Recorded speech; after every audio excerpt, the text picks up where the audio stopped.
ધોરણ 10માં ગણિતમાં વિભાગ બી પ્રશ્ન નંબર 1 નીચે આપેલા પ્રશ્નોના ગણતરી કરી જવાબ આપો. આમાં ચેપ્ટર નંબર 1 છે કે ભાઈ સાબિત કરો કે 5 - વર્ગમૂળ 3 એ અસમય છે. 5 - વર્ગમૂળ 3 બરાબર આપણે એ બી લેવાનું. ઓકે, હવે આ પ્લસમાં સામે આવ્યા તો માઇનસમાં, અહીંયા માઇનસ એ ભાગ્યા બી વર્ગમૂળ 3. ઓકે, હવે છેદ સરખા કરવા માટે આપણે બીનો ગુણાકાર બાયની સાથે કરવાનો કે અહીંયા છે 5b, અહીંયા બી એ ભાગ્યા બી વર્ગમૂળ 3. ઓકે, બી કોમન છે તો આપણે 5b / a બી વર્ગમૂળ 3. ઓકે, આ આપણું જવાબ છે. તો આપણે અહીંયા લખવાનું કે વર્ગમૂળ 3 એ અસમય સંખ્યા છે. ત્યારે તમારા દાખલા નંબર 1 પૂરું જોઈ લો. દાખલા નંબર 2, કોઈક પ્રાકૃતિક સંખ્યાના n માટે 6ની n ઘાતનો અંતિમ અંક શૂન્ય થાય છે કે નહીં તે ચકાસો. તો આપણે અહીંયા લખવાનું કે ભાઈ 6n, અહીંયા થાય કે 2 તરી 6. ઓકે, મતલબ 2ની n ઘાત ને 3ની n ઘાત. આપણે લખવાનું કે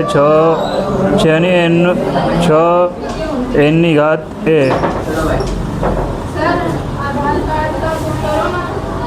અંક શૂન્ય ના થાય. દાખલા નંબર 3 કે સમજાવો કે 7 × 11 × 13 + 13 એ શા માટે વિભાજ્ય સંખ્યાઓ છે. ઓકે, તો આપણે અહીંયા લખવાનું કે ભાઈ 7 × 11 × 13 + 13. ઓકે, આ 13ને આપણે કોમન નીકાળી દેવાનું. તો અહીંયા આવે 7 × 11 + 1.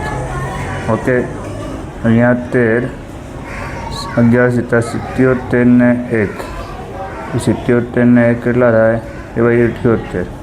ઓકે, તો આપણે અહીંયા કરીશું કે ભાઈ 7 × 11 × 13 + 13 એ વિભાજ્ય સંખ્યા છે. ત્યારે એમાં દાખલા નંબર 3 પૂરું. હવે દાખલા નંબર 4. દાખલા નંબર 4 કે 96 અને 404નો ગુસા અને અવિભાજ્ય અવયવને મેળવો. તે પરથી તેનું લસાઅ શોધો. તો આપણે અહીંયા 96ના ભાગ પાડીએ તો 2 દુ 4, 4 દુ 8, 8 દુ 16, 16 દુ 32, 32 તરી 96, મતલબ 2ની 5 ઘાત और 3. ઓકે, હવે આપણે અહીંયા લખવાનું કે ભાઈ ये है 404. ओके, 2 दू 4, फिर 101. તો આપણે અહીંયા કેટલું આવ્યું 2ની 2 ઘાત ને 101.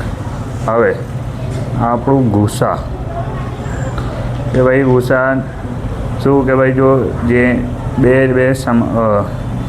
સેમ હોય ને સૌથી નાની ઘાત કઈ હોય તો 2ની 2 ઘાત. તો આપણે અહીંયા હવે આપણો ગુસા હવે લસા શોધવા માટે કે લસા આપણે સૂત્ર લખવાનું તેનું કહેવાય 96 × 404 ભાગ્યા ગુસા.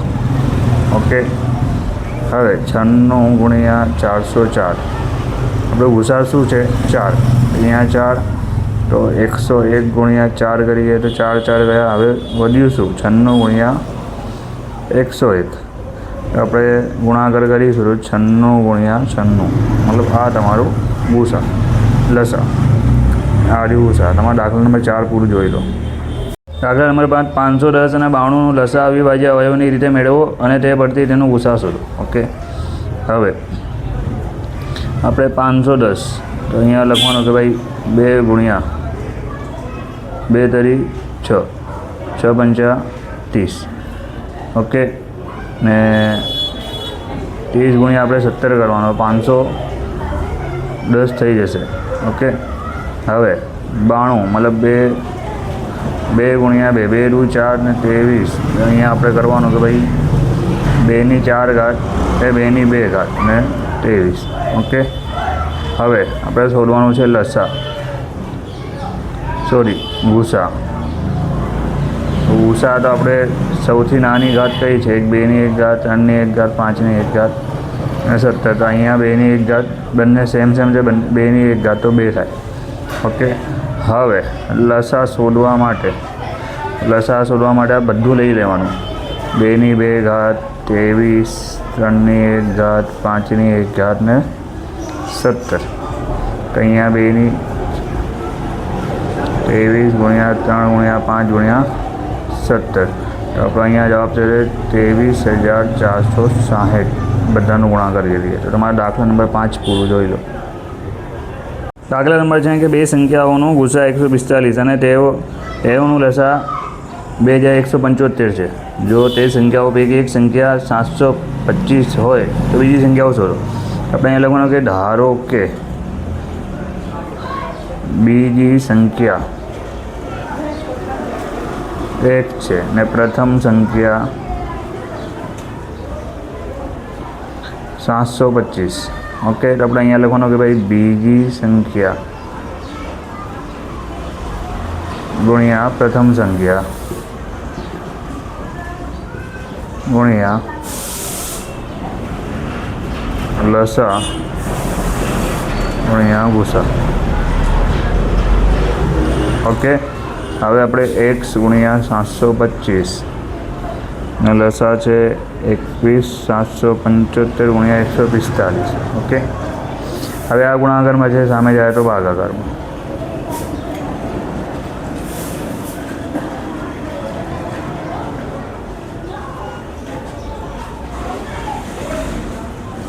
તો 725 ગુણ્યા 3 ગણીએ તો 2175 થાય. તો 3 ગુણ્યા 145. તો આપણું x બરાબર આપણે જવાબ શું આવે 435. આ તમારું જવાબ દાખલા નંબર 6નો જોઈ લો. દાખલા નંબર 7 કે અવિભાજ્ય અવયવીકરણની રીતે 336 અને 54નો ગુસા શોધો.